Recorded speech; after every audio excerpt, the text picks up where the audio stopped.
6월 18일 정근우의 야구시다 정근우 이영미입니다. 네, 안녕하세요. 안녕하세요. 네. 마침내 하나 이글스에서 브라이언 오그레디 대체 외국인 타자 영입을 발표했습니다. 2017년 필라델피아 필리스에서 빅리그에 데뷔했던 닉 윌리엄스 선수인데요. 2022년부터는 멕시칸 리그에서 활약을 했습니다. 하나는 18일이었죠. 새 외국인 타자 닉 윌리엄스를 총액 45만 달러에 계약했다고 밝혔습니다. 오그레디 선수가 5월 30일 날 방출되고 나서 이제 네. 6월 18일 돼서야 새 외국인 타자 영입을 발표했는데 네. 오그레디 선수가 초반에 좀 부진한 거에 또 비하면 조금 두 타이밍 늦게 외국인 타자가 교체된 게 아닌가 싶습니다.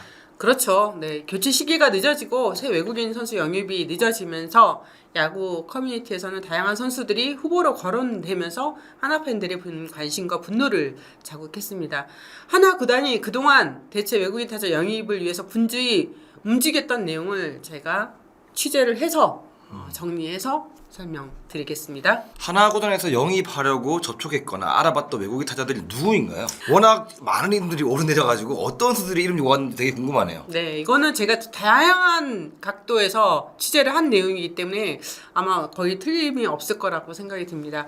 오그레디 선수가 두 차례 2군으로 내려가는 동안에 내부에서는 일찌감치 두 명의 스카우트를 미국에 파견해서 계속해서 대체 외국인 타자를 찾았습니다. 그런 가운데 5월 중순이었죠. 하나에서 대체 외국인 선수 후보 리스트에 올렸던 선수들이 지난번 제가 말씀드렸죠. 시애틀 메리너스의 마이크 포드, 미겔 안두하, 요나단 다자, 에스테반 플로리알, 빌리 맥키니, 리치 팔라시오스 등입니다. 빅터 레이스도 후보 리스트에 있었지만 개인적인 사정이 있어서 그 후보 리스트에선 제외된 걸로 알고 있습니다. 마이크 포드 선수에 대해서 먼저 말씀을 드릴게요. 우리가 이제 마이크 포드 선수 지금 6월 18일 현재 성적까지 보고 그 다음에 참고를 하시면 될 것 같고요. 네. 제가 정프로한테 이제 하나 외국인 선수로 마이크 포드가 올 것 같다고 제가 사실 사적으로 말씀드렸죠. 네, 맞습니다. 네, 네. 제가 그때는 취재한 바가 있었거든요. 네.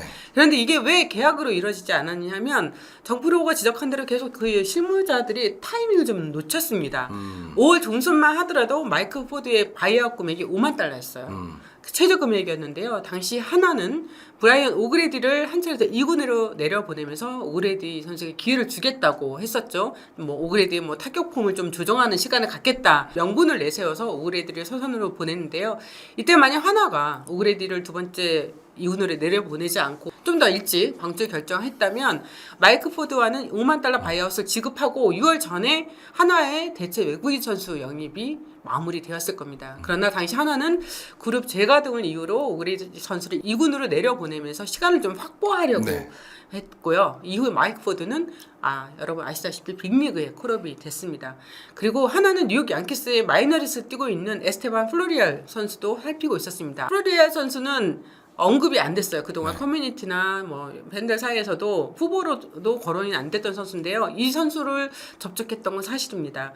플로리알 선수를 처음 접촉한 시기가 5월 10일이었는데 MLB 사무국에 플로리알 선수의 신분 조회를 한 시기가 6월 2일이었습니다. 굉장히 시간이 많이 지났죠. 네. 거의 한 25일 넘는 동안에 적극적으로 움직이지 않았어요. 하나는요. 그 이후에 이제 뒤늦게 신분 조회를 했고 양키스 구단에서는 선수를 풀어줄 의향이 없다는 의사를 밝혔습니다.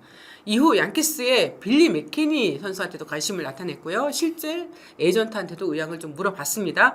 빌리 맥키니는 바이아웃 금액이 10만 불이었습니다. 그 금액을 놓고 하나가 고민하는 사이에 6월 7일 에런 저지가 부상을 당합니다.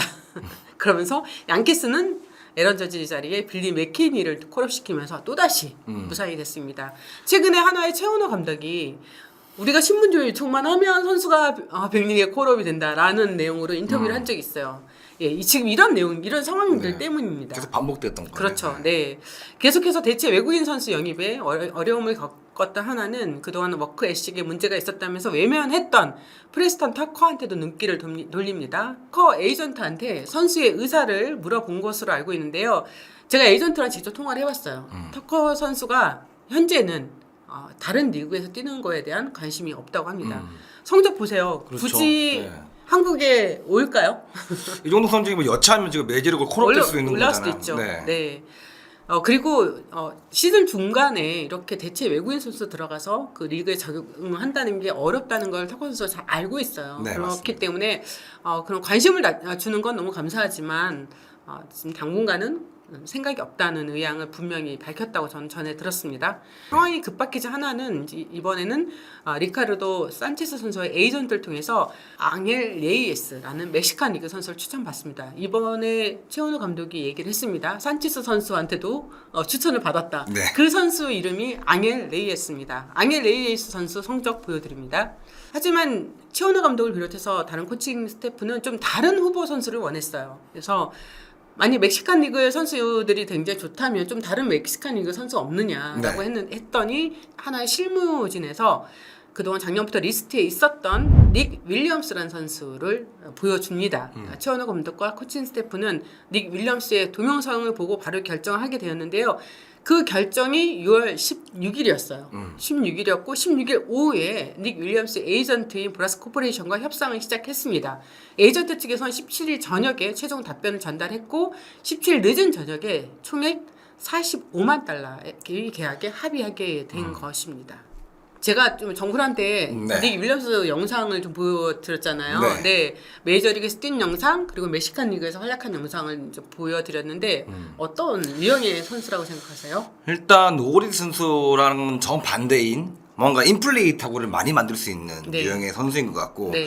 뭔가 정확도 에버리지 쪽에서는 좀 그래도 어느 정도는 해줄 것 같은 느낌에 드는 선수라고 딱 저는 느낌을 받았습니다. 네. 그리고 이제 첫 번째로 딱 제일 이 닉 윌리엄스 선수를 보는 순간 떠오르는 선수가 누구였냐 그러면 저는 하나 이글스의 네. 데이비스 선수가 좀 많이 떠올랐어가지고 데이비스보다는 조금 움츠리고 있는 타격 자세를 가지고 있지만 치고 나서의 팔로우의 그림과 모든 걸 유사한 데이비스 선수도 굉장히 인플레이 타구를 많이 만들어내고 찬스에 강하고 네. 우리 하나이글스 팬들한테 굉장히 많은 사랑을 받았던 선수잖아요. 그렇죠. 그 선수와 비슷한 유형을 좀 가진 선수라고 저는 좀 많이 느껴졌습니다. 아, 네. 닉 윌리엄스 선수가 2012년 드래프트 2라운드 전체 93순위로 텍사스 레인저스에 지명이 됐어요. 그래, 텍사스 선수들이 좀 한국과 많이 인연이 있는 것 같은데요.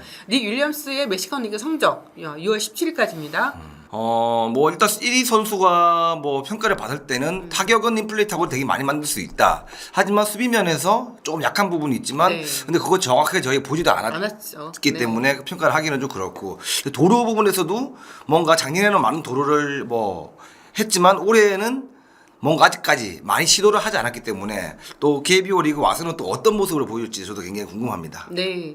소속팀에서 이제 지금 윌리엄스 선수는 원래 이제 중심 타선에 당연 활용을 했었고요.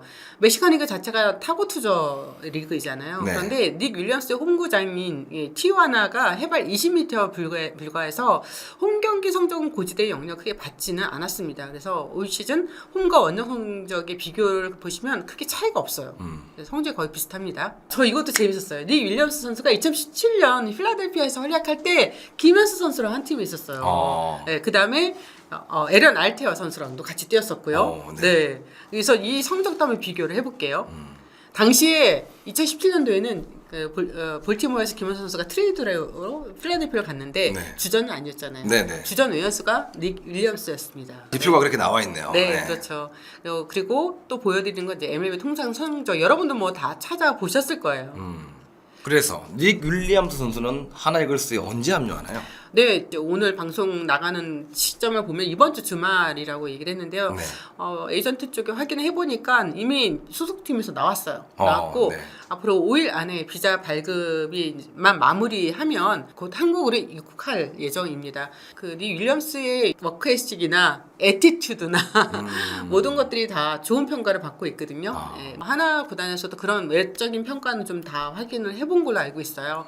굉장히 팀에 잘 녹아들 수 있는 그런 성격인 것 같습니다. 어느 정도만 녹아들면 내년까지도 그렇죠. 잘만 하면요. 잘만 이제 이루어질 수 있기 때문에. 네, 그러니까 하나이글스가 사실 외국인 선수 영입, 대체 외국인 선수를 찾으면서 좀 시간을 많이 보낸 부분은 분명히 있는데 윌리엄스 선수 정말 잘해서 내년까지 이어진다면 굉장히 그 부분에서는 큰 플러스 요인이 되는 맞습니다. 거겠죠. 네. 네. 이영미 기자님 이번에 하나이글스 취재하면서 뭐 느낀 점이 좀 많으실 것 같은데 어떤 부분을 좀 느끼셨나요? 네, 대체 외국인 선수에 대해서 제가 오그레디 선수의 부진과 그 이후에 여러 가지 움직임을 보고 좀 계속 저도 취재를 했었습니다. 외국인 선수에 대한 평가는 지극히 결과론이잖아요. 그래서 오그레디 영입에 대해서는 뭐라고 할 수는 없을 것 같아요. 그 당시에 최선의 선택이었을 테니까요. 네. 단 선수를 방출하는 타이밍 또 대체 외국인 선수 영입 타이밍 등이 어긋나면서 많은 시간들을 흘려보냈다는 게 매우 안타까웠습니다. 하나가 오그레디 선수를 영입하면서 총액 90만 불에 계약을 했거든요. 네. 이번 닉 윌리엄스도 45만 불입니다. 총액이요. 지난해 한화에서 풀시즌을 뛰었던 마이크 터커먼이 재계약을 위해서 한화에 제시했던 희망 금액은 138만 불이었습니다. 여기까지만 말씀드리겠습니다. 안녕하십니까. 저는 성균관대학교에서 재학 중이고 최강야구에서 함께하고 있는 원성준입니다. 아,